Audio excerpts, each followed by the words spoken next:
तर निवडणूक आयोगाविरोधातील मोर्चावरून जयंत पाटील आणि काँग्रेसच्या सचिन सावंत यांनी काय प्रतिक्रिया दिली आहे पाहूया। सर्व पक्षांच्या वतीनं मुंबईमध्ये मोर्चा निघतोय।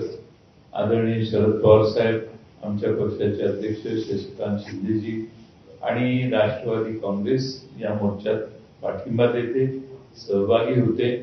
अशी अनेक उदाहरणं आहेत जी अजून आम्ही लोकांच्या समोर दिलेली नाही। लोकसभा आणि विधानसभा या निवडणुकीच्या कालावधीमध्ये जवळपास महाराष्ट्रामध्ये 41 लाख मतदार वाढले आणि त्याला जे आज उत्तर दिलेलं आहे ते अतिशय संतापजनक आहे। निवडणूक आयोगाने हात झटकलेले आहेत। ही जी विधानसभा निवडणूक झाली ती घोडयुक्त यादीबरोबर झाली। 1 जुलै 2025 पर्यंतची यादी ही निर्धारित करण्यात आली आणि त्याच्यामध्ये प्रचंड मोठ्या प्रमाणात घोळ आहे, चुका आहेत आणि त्या चुकांचं निराकरण करण्याकरता संधी ही विरोधी पक्षाला दिली जात नाही। अद्यापही आम्हाला ती यादी त्या ठिकाणी प्राप्त झालेली नाही, हातात दिसलेली नाही। त्यामुळे ही लोकशाही प्रक्रियेमध्ये ज्या पद्धतीने आदर्श प्रक्रिया ती राबवली जात नाही आणि संपूर्णपणे हे लोकशाही प्रक्रियेला घातक आहे।